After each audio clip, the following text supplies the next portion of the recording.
Yo, what's up? Welcome back to another episode of The Source. Looks like we're going to finish in the red in MLB. It's not certain yet, but the Brewers would need to pull some hero shit off for us to get back in the green. We didn't get absolutely crushed. I think we went 2-3. Let's put it behind us. Move on to Wednesday.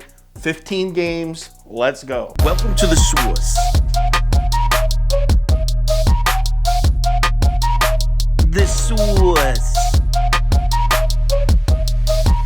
Source. Hey, get the Source. D-backs on the road in Texas here. You got Brandon Pfaadt making his first career start for the D-backs. Andrew Heaney pitching for Texas.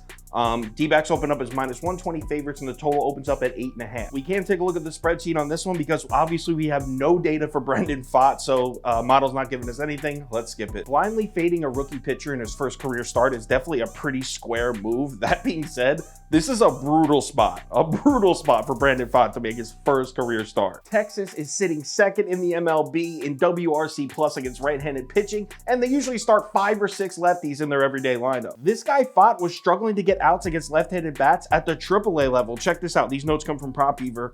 Left-handed bats in AAA were hitting .333 off Pfaadt. Add on a 219 whip. That's what lefties have against Pfaadt at the AAA level. How's he supposed to make outs against the Texas Rangers lefties? Now, Andrew Heaney has definitely been a bit underwhelming this season. That being said, if you just isolate his last 4 starts, a 2.05 ERA, 263 WOBA, and just a 23.1 hard hit percentage. And he's pitching against a D-backs lineup that's 21st in WRC plus versus lefties and 23rd in WRC plus on the road. So not a good spot for the D-backs bats. I think we definitely have an obvious starting pitching advantage with Andrew Heaney here against this rookie. Also, the Texas Rangers bullpen, I know they slumped a little bit recently, but if you take on the year as a whole, they've definitely been a solid unit. We should have the bullpen edge as well over an Arizona bullpen that's ranked just 25th. I'm on the Rangers here. I'm taking it at +100. This is actually Prop Beaver's pick, but I'm co-signing it. Give me Texas money line +100 next game. Giants at Astros. Logan Webb pitching against Framber Valdez. Good pitching matchup here.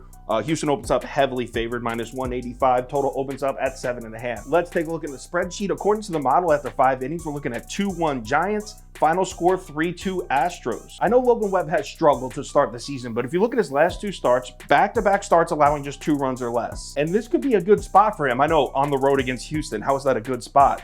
Well, the Houston lineup's actually been slumping against right-handed pitching. In the last 2 weeks, the Astros are just 23rd against righty. On the other side, you got Framber Valdez. I mean, probably a top 5 lefty starter in Major League Baseball. You want to know who's been bottom 3 against left-handed pitching this entire year? The San Francisco Giants lineup. We haven't seen Framber just blank an opponent since his first start of the season, but this is a prime spot for him to really shine and put up a great outing. Astros are a little expensive for my liking, but what I do like here is the first 5 under.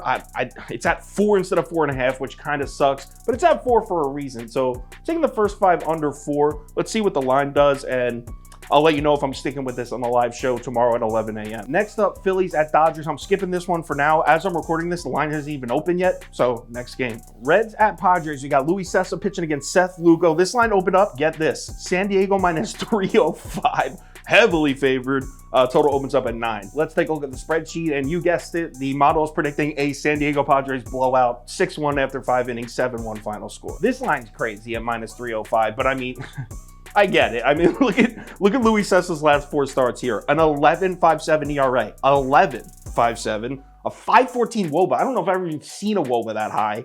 And a 251 whip. That's Madison Bumgarner numbers. Padres lineup has been heating up against right-handed pitching. This should be a spot where they put up at least 6 or 7 runs here. Problem is San Diego's just way too expensive for my liking here. So what I might do is throw down a Padres team total over. We'll see. I'll let you know on the live show at 11 a.m. tomorrow. Next game. Pirates at Rays. Mitch Keller pitching against McClanahan. Another great pitching matchup.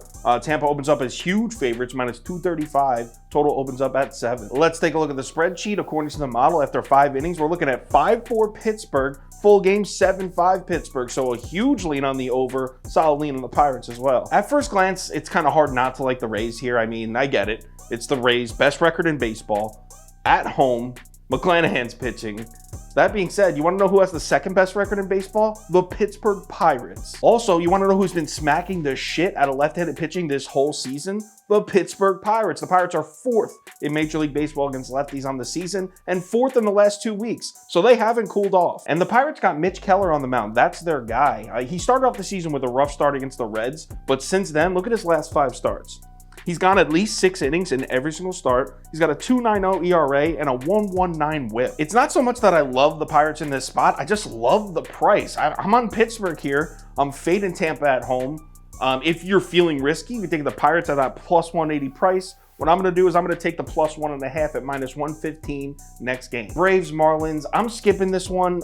We just saw this pitching matchup, Kyle Wright versus Braxton Garrett. That was on Thursday, and both of these guys were dealing, but then the game entered a rain delay, and both pitchers exited after 3 innings, so I don't really know what to make of that. I'm just going to skip. Next game. Guardians, Yankees. I like Cleveland in the spot. I like the spot for Shane Bieber, but they're a little expensive right now at that minus 145 price. I'm curious to see what the line does now that the Yankees just picked up a win. I'm hoping public comes in on the Yankees and drops the price a little bit. I'll let you know when I'm betting in this one on the 11 a.m. live show tomorrow morning. Twins, White Sox.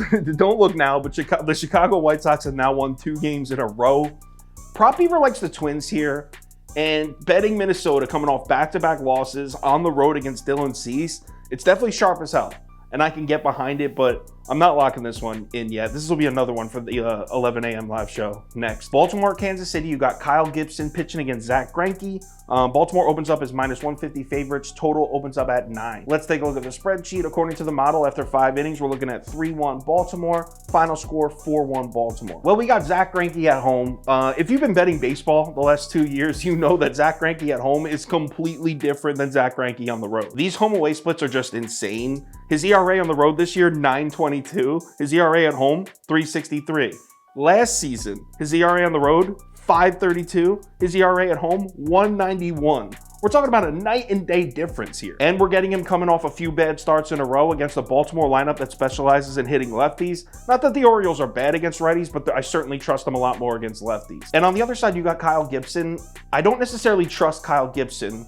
That being said, I'm down to back any pitcher against this Royals lineup, especially because Salvador Perez left the lineup for KC tonight, so we'll have to see if he's even going to play. I think the best angle here is to go first 5 under. You can get it at 4.5 at plus 105. I'm taking that. All right, so we switch it up. We're going to go live at 11 a.m., but we're just going to go through the 3 or 4 day games, and then we'll go live again at 4 p.m. and go through the night games. It's just a lot easier for us that way. So we still will be live at 11 a.m., but we're just going through the first 4. So I will see you then. If you need anything, hit me up on Twitter.